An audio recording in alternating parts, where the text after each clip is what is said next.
안녕하세요. 말씀 목사 이광재 목사입니다. 오늘에서야 드디어 이 바벨론에 대한 예언이 마지막으로 끝이 납니다.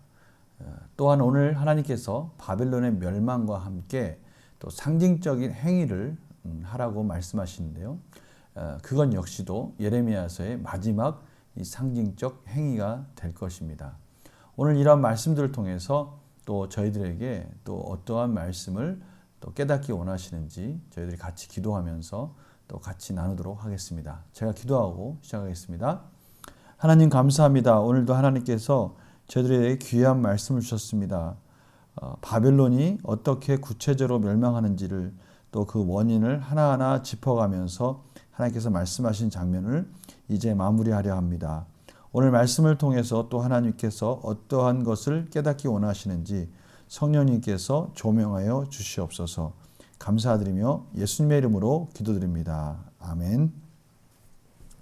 제가 예레미야 51장 54절에서 64절 말씀까지 봉독해 드리도록 하겠습니다. 바벨론으로부터 부르짖는 소리가 들리도다. 갈대아 사람의 땅에 큰 파멸의 소리가 들리도다. 이는 여호와께서 바벨론을 황폐하게 하사 그 큰 소리를 끊으심이로다. 원수는 많은 물같이 그 파도가 사나우며 그 물결은 요란한 소리를 내는도다. 곧 멸망시키는 자가 바벨론에 이르렀음이라. 그 용사들이 사로잡히고 그들의 활이 꺾이도다. 여호와는 보복의 하나님이시니 반드시 보응하시리로다. 만군의 여호와라 일컫는 왕이 이와 같이 말씀하시되 내가 그 고관들과 지혜 있는 자들과 도백들과 태수들과 용사들을 취하게 하리니 그들이 영원히 잠들어 깨어나지 못하리라. 만군의 여호와께서 이와 같이 말씀하시니라. 바벨론의 성벽은 회파되겠고 그 높은 문들은 불에 탈 것이며 백성들의 수고는 헛될 것이며 민족들의 수고는 불탈 것인즉 그들이 쇠잔하리라. 유다의 시드기야 왕 제4년에 마사야의 손자 네리의 아들 스라야가 그 왕과 함께 바벨론으로 갈 때 선지자 예레미야가 그에게 말씀을 명령하니 스라야는 병창감이더라. 예레미야가 바벨론에 닥칠 모든 재난 곧 바벨론에 대하여 기록한 이 모든 말씀을 한 책에 기록하고 스라야에게 말하기를 너는 바벨론에 이르거든 삼가 이 모든 말씀을 읽고 말하기를 여호와여 주께서 이곳에 대하여 말씀하시기를 이 땅을 멸하여 사람이나 짐승이 거기에 살지 못하게 하고 영원한 폐허가 되리라 하셨나이다 하라 하니라. 너는 이 책 읽기를 다한 후에 책에 돌을 메어 유브라데강 속에 던지며 말하기를 바벨론이 나의 재난 때문에 이같이 몰락하여 다시 일어서지 못하리니 그들이 피폐하리라 하라 하니라. 예레미야의 말이 이에 끝나니라. 아멘. 저희들은 어제 이 바벨론이 멸망하는 장면을 이 불 가운데 또 여러 가지 눈으로 보이는 그 심판의 형상들을 봤다면 오늘은 특별히 하나님께서 본문에서 이 소리에 또 집중하고 계십니다. 오늘 54절에 보니까요. 바벨론으로부터 부르짖는 소리가 들리도다. 이 부르짖는 소리라는 건 어떤 소리겠습니까? 자신들이 멸망하고 있는 이 여러 가지 비참한 상황 속에서 도와달라고 부르짖는 소리입니다. 도와달라고 그 외치는 소리를 들어라 라고 그렇게 말씀하고 계시는 것입니다. 그 큰 파멸의 소리가 들리도다. 이제는 그 형상과 함께 오늘은 그 파멸의 소리, 그 부르짖는 소리, 애타게 도와달라고 갈망하는 소리가 들리는 그런 모습을 하나님께서 저희들에게 그려주고 계십니다. 55절에 보니까요. 바벨론을 황폐하게 하사 그 큰 소리를 끊으심이로다. 이제는 예전에 그렇게 우렁차고 자신만만해하고 교만했던 그 시끄러운 소리들이 멈추고 이젠 비참한 소리가 흘러나오고 있는 모습을 대조하고 있습니다. 특별히 오늘 말씀 가운데 동일하게 하나님께서 이들이 자랑스럽게 여겼던 것들을 또 다시 한번 그것들이 허무하게 무너지고 있는 모습들을 보여주십니다. 바벨론의 그 모든 용사들이 사로잡히고 그들의 활이 꺾이는데 이것은 보복의 하나님, 반드시 보응하시는 여호와 하나님으로 인해서 그들이 자랑하는 그 용사들이 사로잡히고 그 활들이 꺾이고 모든 그들의 교만들이 완전히 이제는 꺾이고 있는 모습을 하나님께서 표현하고 계십니다. 또한 하나님께서 마지막으로 이 바벨론 스라야에게 가서 바벨론에 있는 이 예언의 말씀들을 책 한 권에 기록한 예언의 말씀을 낭독한 후에 유브라데 강에다가 그 돌에다가 그 책을 메어서 던져버리라고 말씀하시는 것이죠. 그 이유를 64절에 설명해 주고 있습니다. 재난 때문에 이같이 몰락하여 다시 일어서지 못하리니. 그러니까 이 돌에 이 책에 있는 이 내용들이 돌과 함께 가라앉고 다시는 다시 뜨지 못한다는 것은 이제는 바벨론이 다시 세워지지 못한다라는 것을 상징적으로 그들에게 보여주고 있는 것이죠. 반면에 이러한 일들이 이루어지는 것을 통해서 하나님의 말씀은 굳건하게 세워질 것입니다. 이것이 또한 대조적인 모습으로 지금 표현되고 있는 것이죠. 오늘 이 말씀을 통해서 하나님의 말씀은 반드시 이루어지는데요. 이런 여러 가지 과정들을 통해서 이루어지는 것을 통해서 이것은 또 저희들에게 하나님께서 뭔가 가르쳐주고 싶은 그런 핵심 메시지가 있다는 것을 저희들이 알 수가 있습니다. 문제를 풀면서 같이 나눠보도록 하겠습니다. 하나님께서는 패망하는 바벨론에 대해 어떻게 말씀하십니까? 57절에서 58절입니다. 그들의 모든 고관들이 영원히 잠들어서 깨어나지 못할 것이고 또 그들이 자랑했던 그런 바벨론의 성벽은 회파되고 그 높은 문들, 그들의 교만한 모습들을 표현하고 있습니다.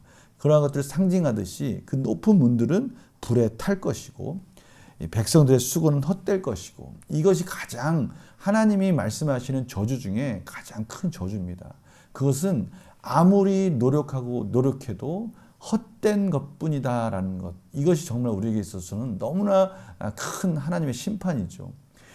차라리 열심히 안 하면 모르지만 뭔가를 열심히 하고 나름대로 뭔가를 이루려고 했는데 그 모든 것들이 다 헛되다는 겁니다. 오늘 바벨론 백성들이 바로 그러한 것을 맞이할 것이고 민족들의 수고, 그 모든 노력들 그것이 다 불탈 것이라는 것이죠. 그들이 세웠던 문화, 그들이 세웠던 건축물들, 그들이 세웠던 모든 공든탑들이 다 일순간에 불타버리고 무너지고 멸망할 것이라고 하나님께서 말씀하십니다. 이것이 참 마치 바벨탑을 보는 것 같습니다. 바벨탑을 세우면서 그들의 이름을 세운다고 말씀했지만 그들이 바벨탑을 쌓는 그 모든 수고가 일순간에 하나님께서 흩어버리는 그들의 언어를 혼잡하게 해서 그들의 모든 수고가 아무 의미가 없는 헛된 것으로 만든 일들이 이 바벨론에서 동일하게 일어날 것이다 라고 하나님께서 말씀하고 계십니다. 예레미야는 바벨론에 관한 말씀을 한 책에 기록한 후 스라야에게 무엇을 권합니까?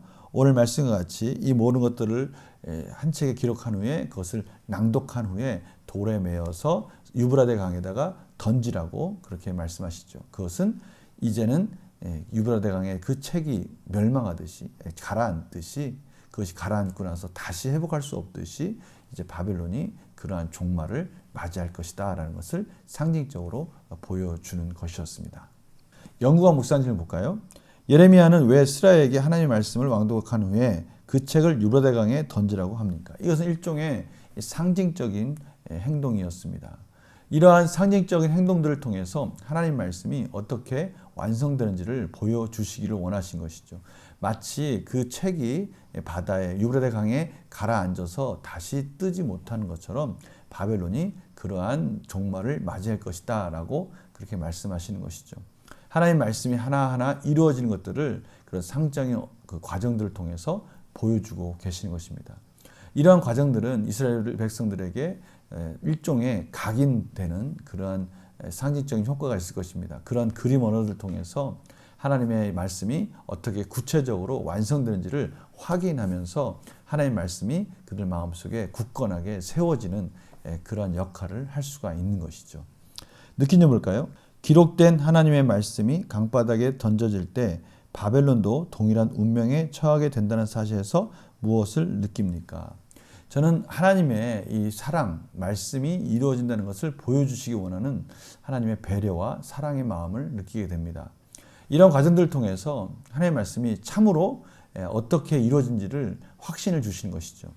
근데 이러한 일들은 저희들 삶 속에서도 일어납니다. 하나님께서는요, 하나님의 말씀에 따라 순종할 때 저희들을 그러한 말씀 속에 확신을 주기 위해서 삶의 여러 가지 정황들을 통해서 정말 세상 사람들이 볼 때는 우연이라고 말할 수 있는 일들을 저희들에게 확인시켜 주는 거예요.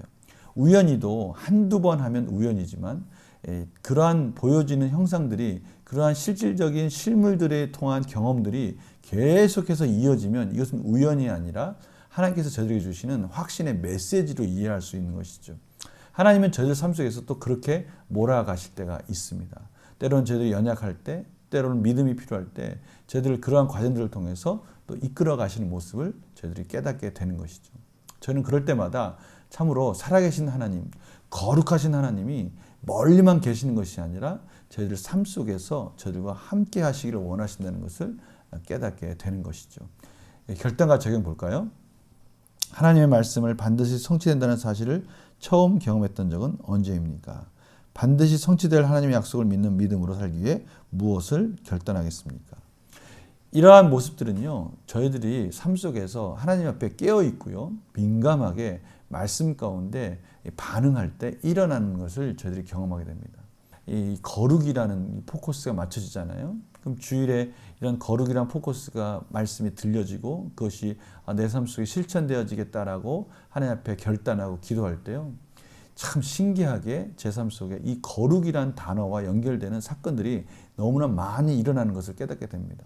그러니까 마치 하나님이 저를 이 거룩한 삶으로 몰아가는 것 같은 느낌이 들 때가 있어요.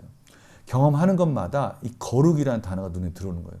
많은 군중들 속에서 제 이름이 불려질 때 제가 그것을 깨닫고 제가 그 이름에 반응하지 않습니까? 누구도 들리지 않는 이름이 저와 관련이 있기 때문에 들리는 것이죠. 제가 주일에 그런 하나님의 말씀 가운데 하나님께서 거룩하라 라는 말씀을 주셨으면 그 거룩에 대한 말씀이 일주일 내내 제 머릿속에서 맴돌면서 깨어있게 만드시고 그것과 연관된 사건들과 또 그림들과 또 여러 가지, 심지어 TV를 보더라도 또 영화를 보더라도 찬양을 듣더라도 다 그 거룩의 포커스에 맞춰서 들리는 겁니다. 이것이 하나님께서 주신 놀라운 은혜의 경험이죠. 하나님께서 무엇을 원하시는지를 늘 깨닫게 해주신 이것들이 너무나 즐거운 그런 시간이 되는 겁니다. 이제 점점 성숙되어지고요, 믿음의 분량이 커지면 커질수록 그 경험되는 그 과정들이나 그 내용들이 더 커져가는 것을 경험하게 됩니다. 최근에 하나님께서 저희들에게 이러한 일들을 보여주시기를 원하시는 것 같아요. 저희들이 기도할 때마다 하나님은 한 걸음 한 걸음 한 걸음 하나님께서 어떻게 이뤄가신지를 보여주시기를 원합니다.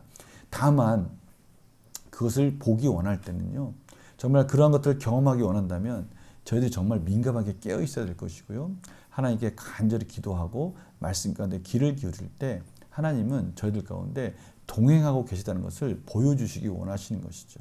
오늘 예레미야가 이 예언하는 말씀들이 스라야에 의해서 그렇게 실물로 그런 상징적인 행위로 보여줌으로 인해서 확신을 더해 주듯이 저희들에게도 하나님은 지금도 충분히 그러한 과정들을 말씀을 통해서 확인시켜 주시고 그 말씀을 통해서 확인시켜지는 내용들이 삶 속에서 또 확인되어지는 과정들을 허락해 주실 것입니다. 정말 설레이고 짜릿한 경험 아니겠습니까? 우리 성도님들이 정말 말씀과 기도로 깨어 있어서 이러한 경험들을 하시면서 삶 속에서도 친밀하게 우리와 관계 맺기 원하시는 하나님을 충만히 경험하기를 간절히 소망합니다. 제가 기도하고 마치겠습니다. 하나님, 오늘 예레미야를 통해서 예언되는 바빌론의 예언들이 또 상징적인 행위를 통해서 더 확신시켜 주시고 이제 하나님께서 바벨론을 구체적으로 어떻게 멸망시키는지를 다시 한번 보여주시면서 하나님의 백성이 무엇을 바라보고 살지를 가르쳐 주시니 감사합니다. 더욱더 간절히 원하는 것은 오늘 말씀과 같이 저희들 삶 속에서 하나님과 친밀히 동행하는 삶을 경험하게 하여 주시고 말씀으로 깨달은 것들이 삶에서 어떻게 이루어지는지를 확인함으로 말미암아 믿음이 더욱더 단단한 반석 위에 말씀 위에 세워지는 것들을 더욱더 경험할 수 있도록 인도하여 주시옵소서. 감사드리며 예수님의 이름으로 기도드립니다. 아멘. 최근에 우리 교회에는 놀라운 기도의 바람이 불고 있습니다. 또 오늘은 금요기도입니다. 오늘도 열심히 기도하면서 하나님 앞에 깨어있는 영혼이 되어 하나님이 어떻게 우리 삶을 세세하게 관여하고 계시는지 경험하는 풍성한 삶이 되기를 간절히 축원합니다. 토요일 날 뵙겠습니다. 안녕히 계세요.